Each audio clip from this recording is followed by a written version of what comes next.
সুপ্রিয় দর্শক আসসালামু আলাইকুম। নতুন আরও একটা ভিডিওতে সবাইকে স্বাগতম জানাচ্ছি। আজকের রেসিপিতে থাকছে মুচমুচে পেঁয়াজু কিভাবে তৈরি করবেন সেই টিপস সহ পেঁয়াজু বানানোর রেসিপি, আর পেঁয়াজুর ডালটা কিভাবে তৈরি করে একদিন তৈরি করে পুরো মাস জুড়ে খেতে পারেন সেই টিপস সহ ভিডিওটি।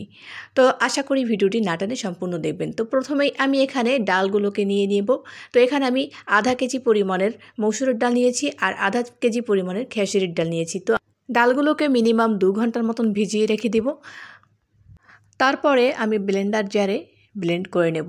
তো আপনারা চাইলে এটা কিন্তু পাটা দিয়ে বেটেও নিতে পারেন। তো আমি সব ডালগুলোকে ব্লেন্ডার করে নিয়েছি।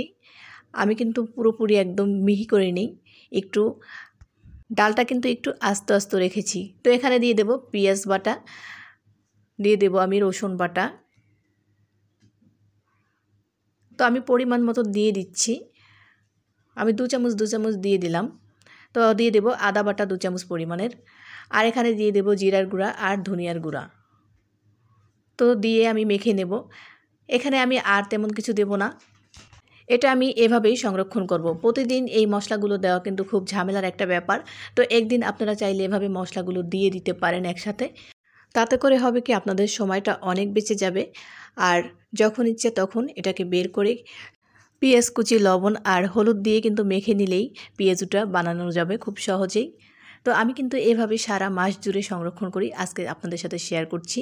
তো আমি মিক্সিং বলে আমি আজকে যেটা বানাবো সেইটুকু এখানে নিয়েছি।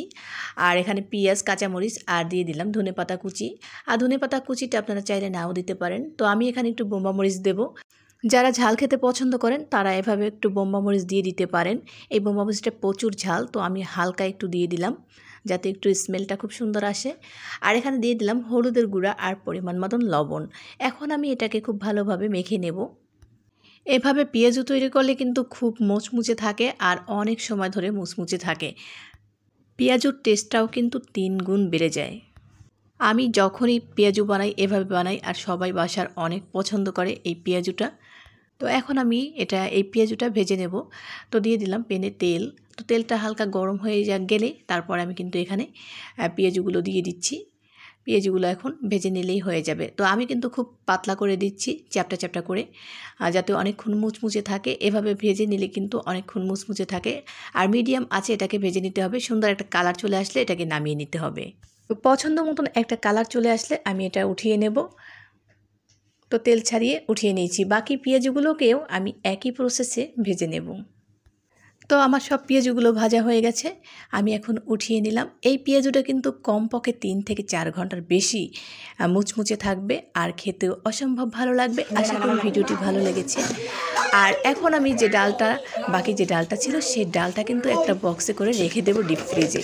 আর যখন লাগবে তখন 2 ঘন্টা আগে বের করে নিলেই হয়ে যাবে। তো এভাবে আমি সংরক্ষণ করে রেখে দিই, পুরো মাস জুড়ে কিন্তু ভালো থাকে। আপনি চাইলে 2 মাস পর্যন্ত এটাকে খুব ভালোভাবে রেখে দিতে পারবেন, কোনো সমস্যা নেই। তো আমি এরকম বক্স ভরে রেখে দিই। যারা বাইরে জব করেন তাদের জন্য কিন্তু এই টিপসগুলো অনেক উপকারী। তারা কিন্তু চাইলেই এভাবে ডালটা প্রস্তুত করে রেখে দিতে পারেন। ভিডিওটি ভালো লাগলে চ্যানেলটি সাবস্ক্রাইব করে পাশে থাকুন। সবাই অনেক অনেক ভালো থাকুন। দেখা হবে নেক্সট ভিডিওতে। আল্লাহ হাফেজ, আসসালামু আলাইকুম।